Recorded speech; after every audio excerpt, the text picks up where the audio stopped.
With threats to our nation waiting around every corner, adaptability is more important than ever. When conditions change without notice, quick strategic thinking is crucial. And with obstacles consistently impending, determination is essential in overcoming them. It's this willingness, decisiveness, and resilience that sets Marines apart. With our fighting spirit, we don't just fight battles, we win them. Marines are the constant our nation counts on to fight the unknown. And through adaptable problem solving, we do just that.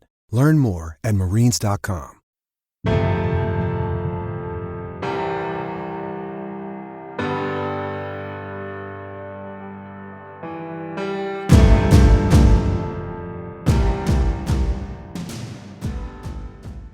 No matter how great you are nothing, zilch, not worth anything without a player. So you better always cater to their skill stream and what they can do and what they can't do to evolve your offense. On Thursdays throughout the season, we've been bringing you longer episodes with a single coach in order to gain perspective on different issues that affect you as you progress through the season. Today we talk with XFL Houston Roughnecks offensive coordinator AJ Smith, who has shared a ton of knowledge with us over the years. The focus today is on keeping your call sheet and game plan focused and simple and continuing to evolve as a coach with both what you have and the issues you will face. What you see on tape is a direct reflection of what you teach and how you teach. Video is important, but if you don't teach well, you're not going to like what you see on your video. First Down Playbook has been helping coaches teach better for 13 years. It allows you to present installs, playbooks, and practice cards in half the time with NFL quality. Coaching tools like video pairing, a player app, practice schedules, and wristband sheets have made First Down Playbook a program management system with everything in one place. If you're in a position of leadership with your football program, receive a free 1-week look at First Down Playbook. Call them at 512-814-6158 or visit them on their website or social media. Mention Coach and Coordinator Podcast or use the coupon code COACH24 to receive a $100 discount off the normal $700 First Down Playbook team membership price. Links and the phone number are in the show notes. As coaches, we know that some of the biggest hurdles to our team's success can come from off the field. Your team needs support to tackle the endless list of expenses, uniforms, training equipment, travel, and more. But raising that money can feel like a full-time job. Thankfully, there's Vertical Raise. Vertical Raise is the premier online fundraising platform using innovative technology to create the easiest and most efficient system available. Raise more money in less time with a local fundraising coach who works with your team every step of the way to customize the ideal fundraiser. With options for online donations, digital discount cards, premium product sales, and even spirit shops, Vertical Raise has top-of-the-line solutions for every fundraising style. To find out more, visit verticalraise.com and we'll get you connected with an exclusive offer on your first fundraiser. We're sitting down here in the early season with AJ Smith, the offensive coordinator for the XFL Houston Roughnecks. And AJ, I'm excited to have you back here on the show. It's been about a year. You joined us last season during the fall, so it's good to have you back here again. Yeah, no doubt. I'm sitting back and can't coach football right now and watching everybody else. So let's talk ball. Today, I wanted to focus first on the idea. This is the time of year where we're headed out of camp. We get into that early season. We don't necessarily have a lot of data on this year's team for ourselves, for our self-scout. We definitely don't have that on the opponents here in the first couple weeks. And so, always get into almost out coaching yourself, thinking about maybe problems that aren't there or things that, all the what ifs. Guys like to call it chasing ghosts. And it's a situation, not just the beginning of the season. I think this is where it starts to happen, but throughout the year where you can out-coach yourself. And I think it's about how can you simplify. Love to hear your thoughts on that. Yeah, I think as an offensive coordinator in the coaching profession, we are all guilty of adding too much in because most of us are in this and we have a love for the game. And I mean, heck, Chip Kelly, I think, could break down the triple option just as much as the run and shoot. I mean, he's an extraordinary coach, but at the end of the day, he has to narrow it down to what he does best. And, I find that as the season goes on, if you don't watch yourself, you start putting in the counter punches to your best plays. And then you start putting in more because you're afraid your best plays are now out on film. And then week 8, week 9, you roll around and now your playbook's full of counter punches. You're running purple, trying to get the perfect play in. And you look back at it and, I'm only running these plays 4 or 6 times that week. In camp, we were in this play 200 times and we're better at it. And so you got to watch yourself. And I'll tell you an old rule that came from Mike Leach and Hal Mummy is anytime they had something new, they'd look at it and go, okay, hey, that's great. So what are we going to take out? And that way you keep your balance of your play call sheet. It's something you have to be disciplined about. And before we got going, I was telling you a story about, after 2003 season, the high school I was at, the offensive coordinator there, and going through, back at that time it was VHS, and, you're writing things down on a legal pad and then putting them into a spreadsheet to break it down. We didn't even have a system at that time, but going back through that season and saying, okay, what really were we, what was our base, and just could not find it in the numbers. Now, looking at it, we thought we had a base, but then we got so far away from it, as you said, with the counter punches. And, even back in that time, the head coach and myself, there really was an idea we didn't like. Everything seemed like a good idea. Yeah, we saw it work. This team did it against them. It's not too different from this for us, so we'll just put this in this week. And it really becomes a mess. It's something you have to be disciplined about in your approach and think about how many plays you're going to carry. I know Phil Longo likes to talk about 26 plays all the time. And Phil on the podcast said, my playbook at home is as tall as me, but my one for my team is very simple and very concise. And I think that's what we have to focus on. So, you mentioned what comes out, but what other things do you look at to say, do we really need this? And what are the solutions maybe that we already have? Right. Well, I think you got to watch yourself and your identity first, because, if you're a run team or you're a pass team like me, I'm usually guilty of putting in too many pass plays because we're always trying to evolve and find something, that little tweak in the game plan that is going to, give us that touchdown, give us that explosive, and we win the game. But then we sit there and we look at our runs. This past season, we had the most explosive run game in the XFL, and we had 2 runs. It never differentiated because we sit there and kept doing what we do over and over again. And so we would go through a week, and maybe, we didn't call a pass play. That's pretty good concept for us, but, we had something else game plan. And a lot of times, this is where I think you can get lost too, is that, well, this week they're a cover 2 team, so we're going to hit them with this. And well, then next week they're cover 1, cover 3, we're going to hit them with this. And you start switching out concepts. But the one new rule I have this year, because I was guilty of that, and I'm trying to get into more things that beat everything, just like our run game. I feel like we have the best run game in all of football. I feel like we have the best pass pro in all of football. We got to get that way for our pass game. And the rule is, hey, if we didn't run a certain concept because we didn't get the looks that we like, then that next meeting after the game, you got to and this is my whole staff, you got to reteach that concept as if it's new, so you don't lose your basic training with something you've had this whole time. Because I think what can happen to you is you try to go back to mesh.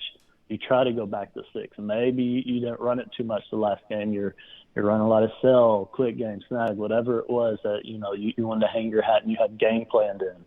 You get away from those things. Okay, hey, yeah, let's run this. And you'll be surprised that even though you know it in and out because you're the expert, your quarterback who hasn't ran it 10, 12 days now, he forgot who the first progression is. He's looking straight at the mesh. What are we doing? And it's because you got to retention, reps. That's even mentally. And so that's a new rule as far as, hey, reteach the concept if we did not run it in the game. That way everybody stays on the same page and you don't lose your basic training. And then kind of getting back to your original question, you got to be disciplined to not add too much, because I think I would rate it as this, depending on if you're a run or pass team where those counter punches can come in, 80% of your game plan needs to be stuff you've been doing since camp. 20% needs to be, hey, we got through film, we think, versus this look. If, we tag the post on the back side of 95, that quarter safety is going to cut the cross, we could hit the touchdown, right? Let's add that tag in this week. And, when you need to do it, always do them in the openers. Any new thing you got, you put it in the opening script. That way it's fresh on their mind. You're not asking them to run some new concept, in the third quarter when they're gassed and they can't, the fog of war starts to creep. Run those in your opening script, because now it plays into your advantage as far as having an opening script and the analytics behind that started with Bill Walsh. Get those counter punches out the way. Boom, revert back to basic training. And I sit here like I'm an expert and know what I'm, I follow these rules. I break these rules all the time, and I have to tell my staff, hey, do not let me add anything. But they always let me. So, I got to be on them as much as I am on myself.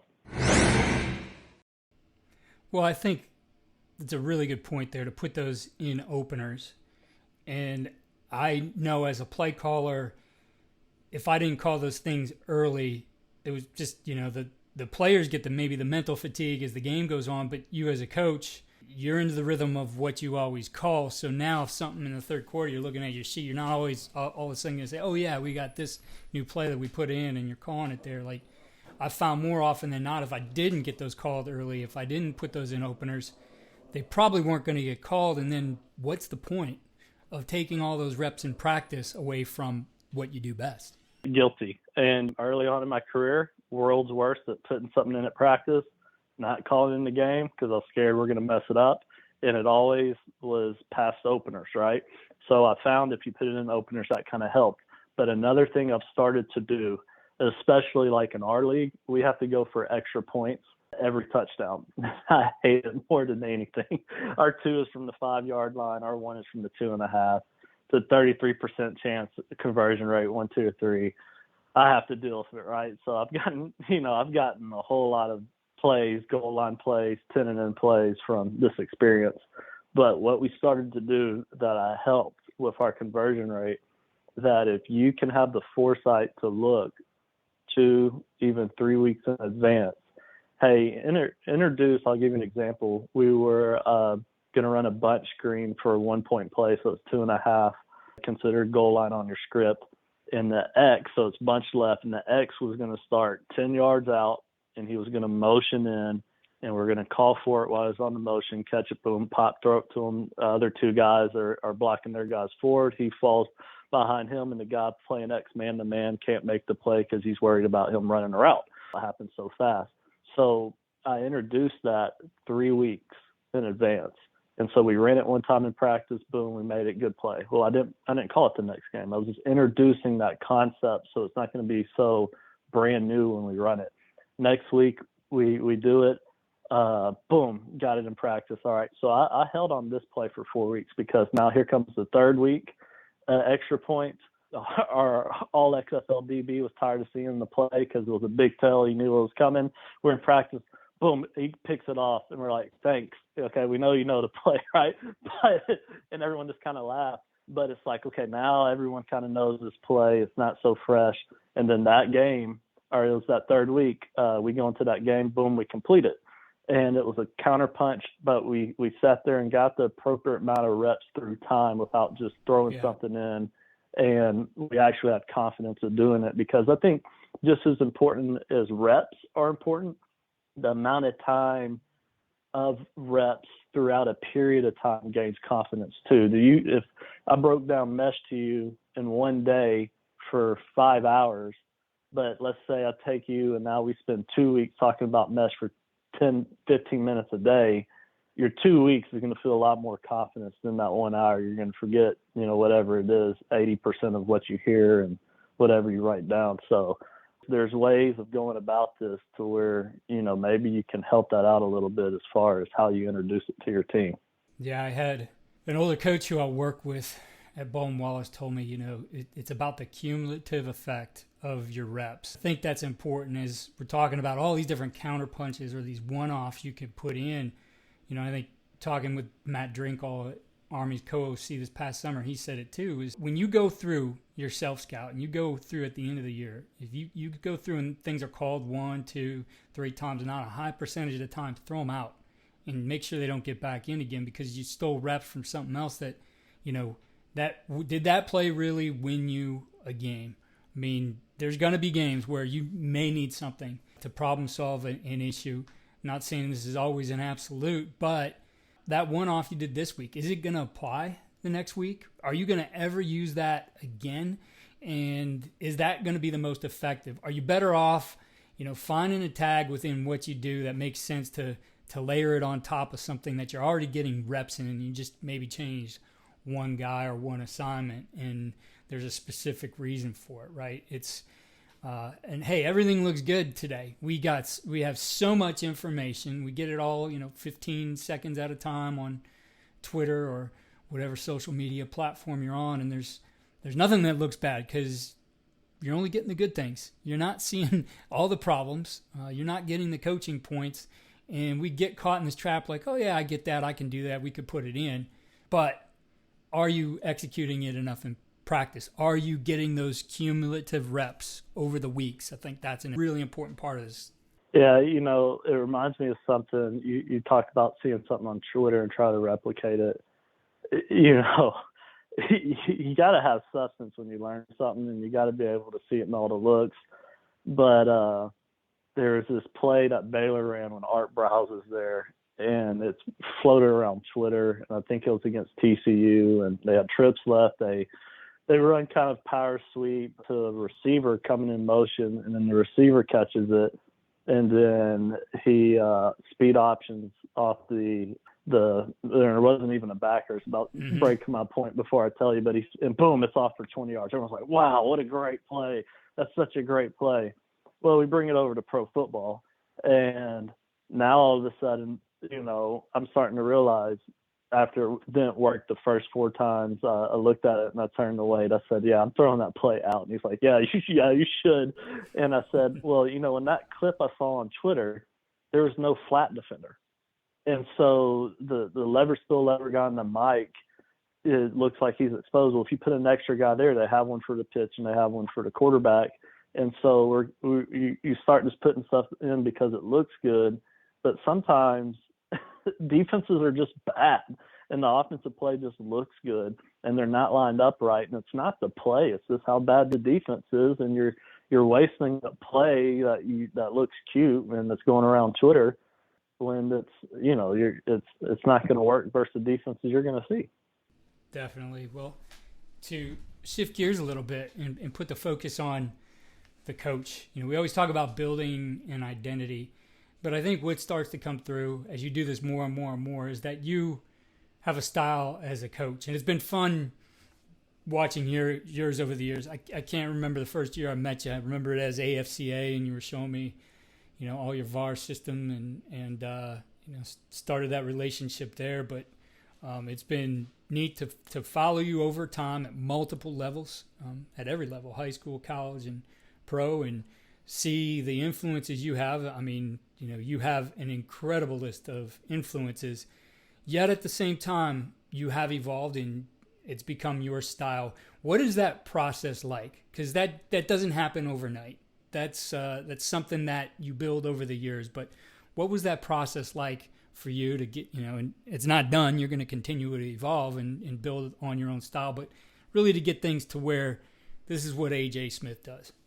I think the biggest thing was selling out and just being true to myself to a certain style of offense, to where that I didn't care what level I was on. This is offense I wanted to run, and that's what made me happy.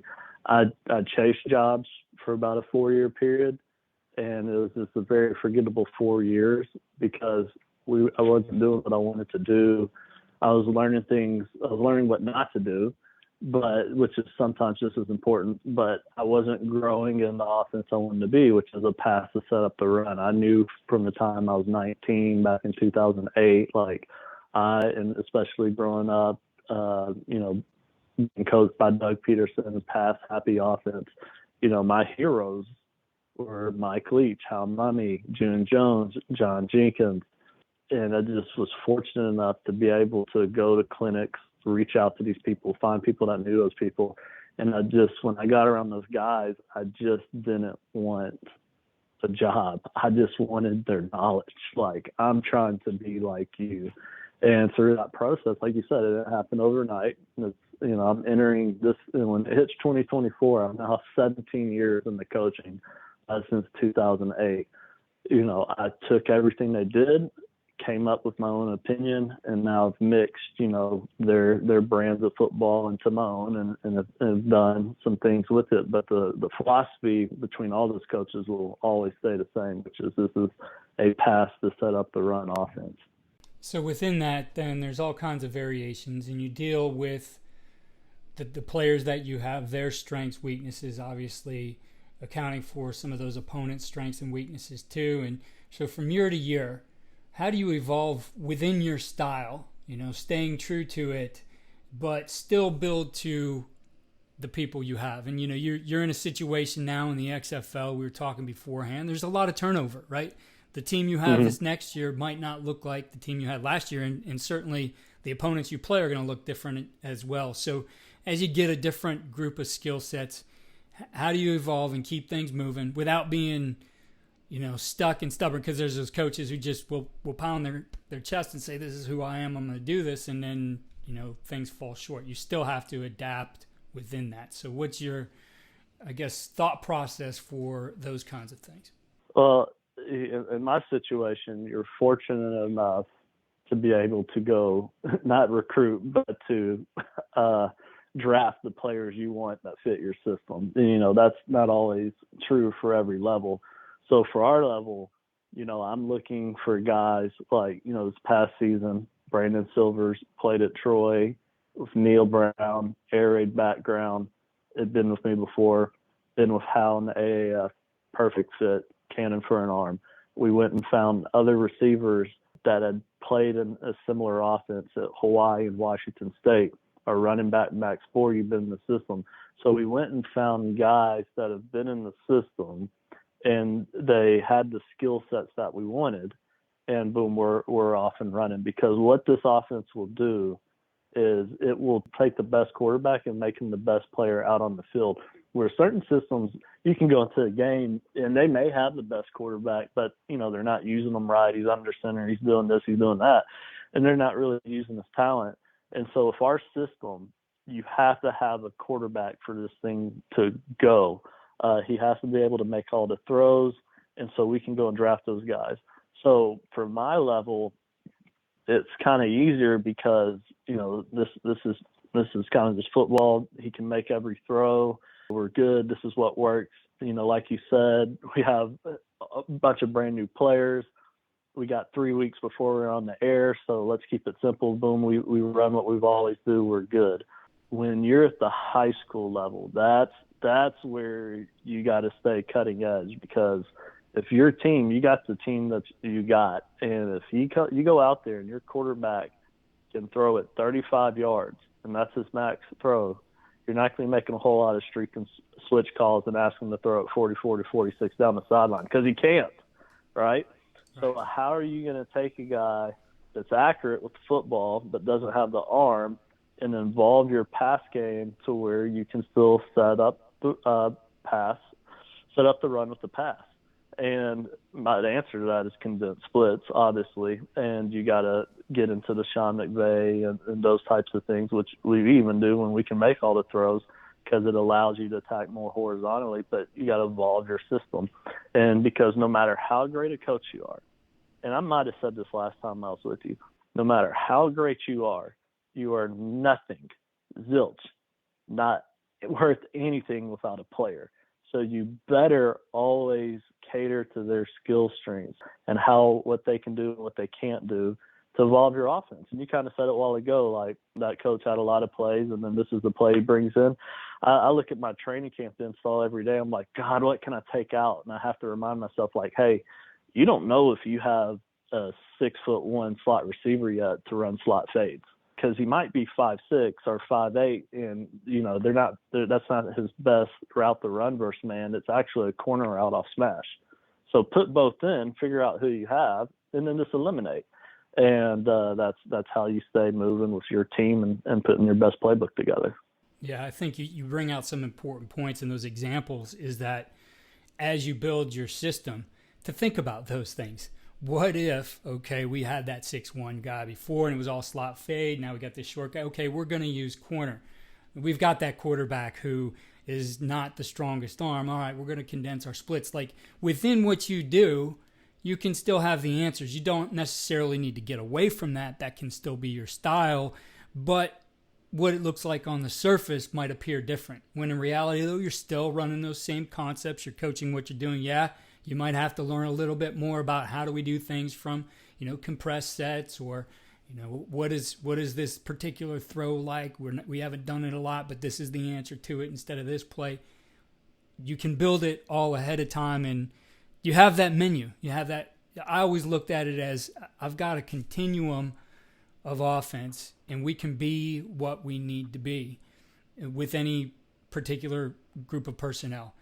If we need to be more, for us, we used a lot of fullbacks and tight ends. We needed to be more of that 12 or 21 type of team. Our system accounted for it, but yet we could still run the same type of plays as we got into maybe 10 or 11 personnel. So we built the system that way, and I think you've done a lot of the same thing, that this isn't a formation. You hear even wing T. I think wing T teams have evolved, that they're not just stuck to the old, tight end wing, flat backs in the backfield, etc. Like, they've evolved as well, but you could still run those concepts and make them work for the group of guys that you have.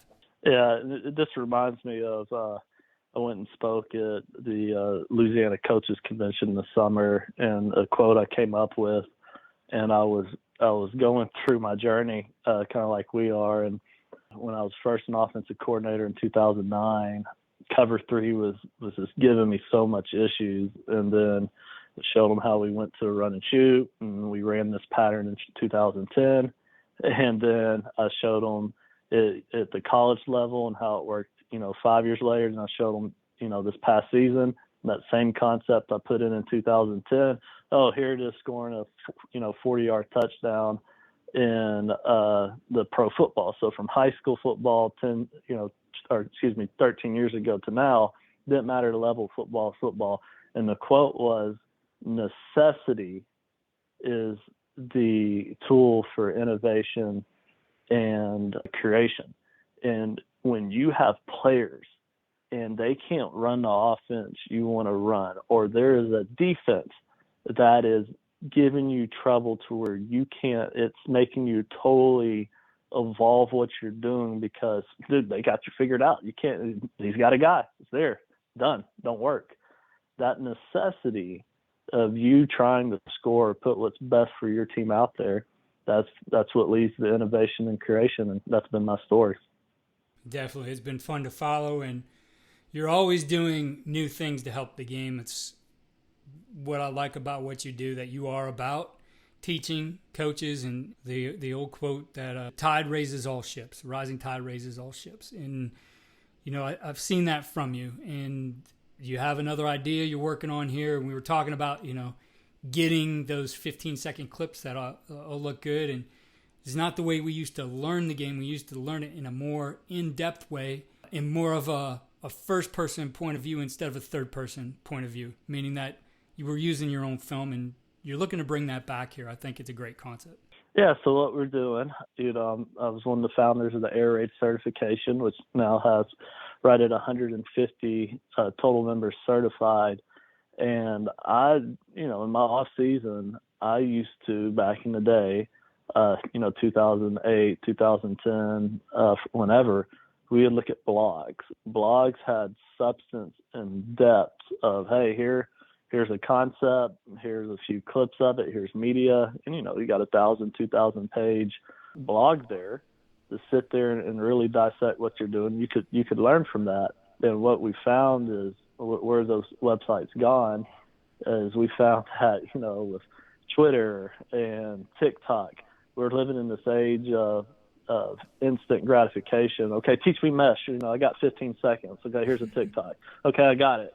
And that's just not how it works. And especially in our profession and our culture, coaching, we're a playbook driven culture. We all have those 100, 300, 500 page playbooks that are our Bibles. And what's terrible about the social media, the way it is now too with Twitter, I probably have 10 to 40 tweets that could really help you as a coach. Good luck finding them because they're behind 2,000 other tweets. There's no way to go back and any type of archive or label that. So that's what we want to do. We're going to start something. It's coming out, should release around September 22nd. How Mummy's going to release the first article, the Air Raid blog, and you can get there by going to airraid.blog. And what it's going to be is a blog, a traditional blog. We're bringing the blog back that any of our Air Raid certified members can come on there, and they're going to post and make blogs, with media and again with substance on any concept, all things Air Raid. And so, that's 850 possible authors getting in there, and hopefully every week we got new things coming out, and it's our certified members writing about their own offense. They're not going to get on there and write about, hey, this is what Washington State's doing when they're not on Washington State staff. That's one of our rules is, hey, write about what you're going through. Write about what gave you problems with, 6 this year, or write how you exposed cover 4 this year, whatever it is, all things Air Raid. And they're going to speak from their own truths and what they're doing. And, we're going to spread the knowledge. And I love it because you can sit there and categorize it, and it's just not lost forever. And getting back to substance. So that's what's coming out. And so you can go to the website now, kind of bookmark it, airraid.blog. And Hal Mummy and I are going to kick that thing off this month, and we're hoping hundreds of articles follows by our Air Raid certified members. Well, AJ, I always love what you do. We'll definitely put the link to that in the show notes, as well as to some of your other resources. As always, I appreciate the time and the conversation, and look forward to talking to you again in the future. No doubt. Appreciate it. Thank you again for listening to Coach and Coordinator. We'll keep bringing you insight and perspective from multiple coaches sharing ideas in all areas of the game so that you can continue to improve what you are doing and how it applies to your team. Check your favorite podcast app or coachingcoordinator.com for the entire catalog of our season series. Good luck this weekend.